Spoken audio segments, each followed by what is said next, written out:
Here's a thought. The Missouri Tigers recently had a little kerfuffle. 30 or more of the African American football players decided to go on strike if the university president did not address the racial issues that were going on campus or resigned.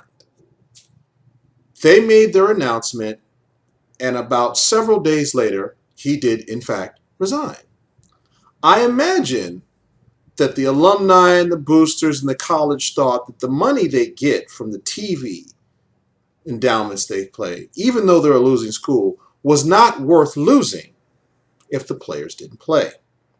And money is the bottom line of all American institutions, so the university or the president of the university thought it was probably in the best interest of the school if he was to be gone and acquiesced to their demands.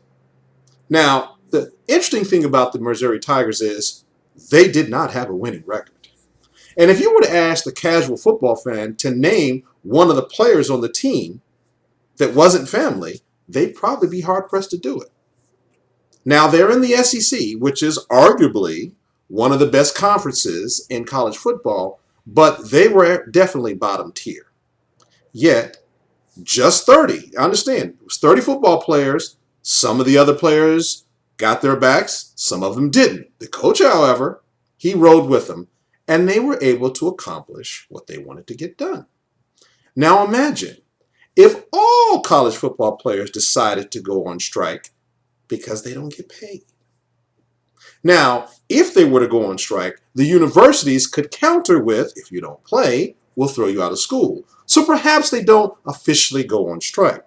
Perhaps they just do what cops do, and they have the flu. Got a bad knee, got a bad back, crick in the neck, sore throat, strep throat, whatever, you name it, but I'm not going to be able to play today. And maybe if the time in which they all got sick was somewhere around December, right after the S.E.C championship and the Pac-12 championship and the Big Ten championship, when everything had been decided who was going to play in the playoffs and who was going to be in this bowl or that bowl. But all of a sudden, all of the players are sick and can't play in the bowls. Officially, can't throw them out of school for that. Now, understand, college football is a multi-billion-dollar business of which the athletes receive nothing. An education.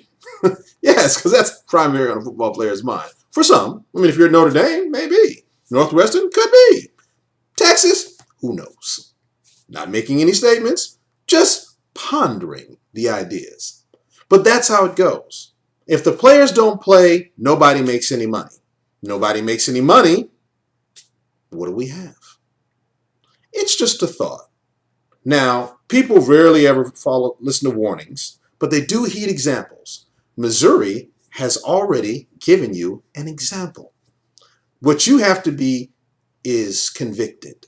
You have to believe it. You have to want it. How badly do you want to get paid?